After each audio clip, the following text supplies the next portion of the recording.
Now initially, after unpacking my Marbl Orbit, creating a mess on my desk over here, and pretty much like looking over it, I realized that the extension pole for this is probably going to be way too long. In my workshop, it will be installed in between these two poles. So I'm going to be putting these 2x4s in between there to create stability and to mount the mounting bracket, which is the initial plate, this one right here, on the top. The one thing that you have to take in consideration is that once this is mounted on top, this is how far it comes down from the ceiling. Now if you have a high ceiling, you can utilize this freaking long pole that goes on top of that. But in this case, if I would do that and it would be mounted here, it would be right above my desk, plus the motor. See what I'm getting at? That would be our first step in order for set up this thing. For all you guys who didn't know yet, there's also a remote. That remote has a QR code in the back. You take a picture of this and it pretty much guides you to the video that Josh created, which contains an installation guide during the time when he delivered it to one of his friends, which was one of the first units.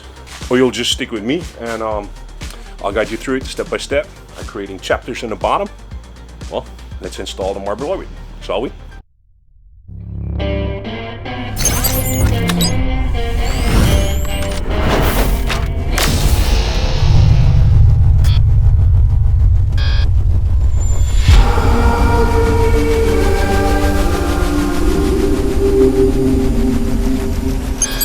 So one thing to take in consideration when you install this, you have to make sure that wherever you install it, that is the center of your room, whatever, or wherever you want to film it, to give the arms the biggest amount of spinning around, just like this. And besides that, like for me, it's going to be right here because I have a desk that has wheels. So I actually can flip this table around and turn it to wherever I want it to be in order to get my product shots done. So not everybody has the liberty. So make sure that you choose the right position before you mount it into the seating. Okay.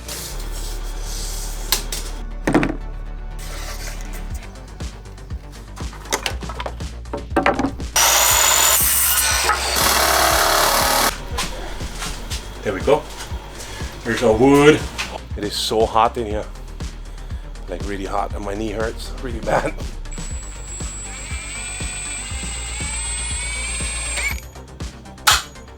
You're right, gravity sucks. I told you gravity sucks. Gravity is a little bit rough over here.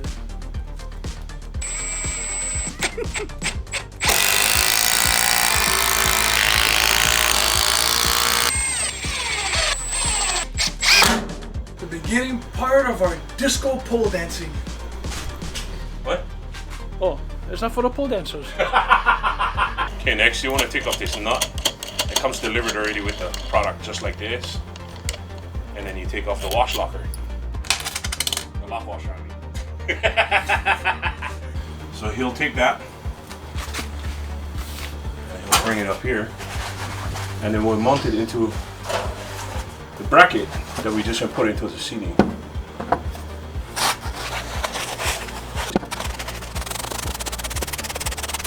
The open hand does come with the toolkit. Josh would put it in there. See, this is how you can adjust it to where you want it, and then just tighten it up with that wash locker. The lock washer. The wash locker. So there we go.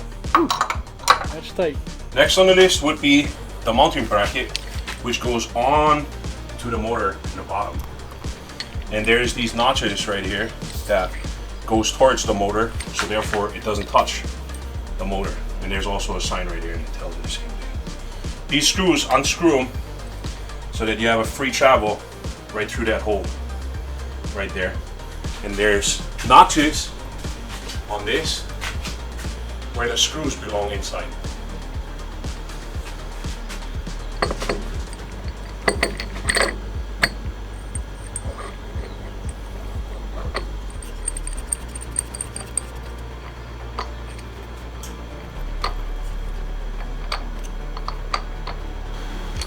Next, you'll put the nut back on that was on there already.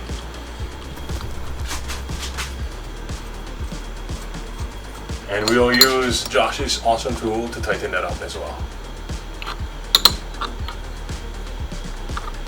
before you use the remote the first time, you gotta take the lock out in the back, and there is a tab. This plastic piece is gonna come out. Then you replace the battery and you put the lock back on.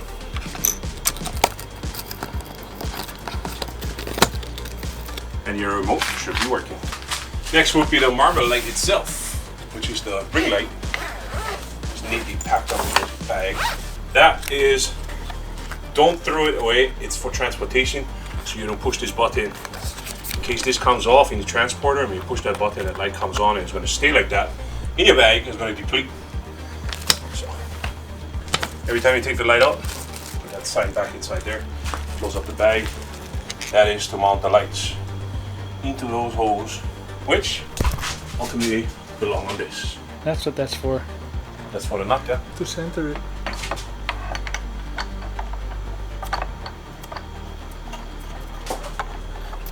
Number one, number two, ping, ring light, which we can turn up brighter or less, or super bright. You're also going to have your little bouncy ball, which has a level on the top, which you can't take off. There's a magnet. See that magnet? With that magnet, we'll put it right there on your light, so that your focus ball is hanging right there, and you can adjust the height of the focus ball as well with this little clip right there. You get up higher, lower, higher, and lower, whatever. Next we have the 4 pipes that this kit comes with. 2 of the pipes are shorter, while the other ones are longer. These ones are threaded on both sides, while this one has the end cap right there that has the bolts for the 1/4 inch. So the shorter ones actually go up there into these mounts. Till it stops. Till it dead ends. It has a dead end, so when you push it all the way in, at some point you can't push it any further. So, which is the first part of your kit. Next part, we're going to be applying the Blue Condor elbows. So this is a size 3 Allen wrench that did not come with the kit, unfortunately. I don't know if it was a mistake or whatever, but I have one, so it's all good. Here, loosen out, so she can be adjusted however lengthy. And that is pretty much it. It's like literally right there, just like this, mounted for you, stationary. I hope that helps. I'd like to thank my brother right here for coming rescue me.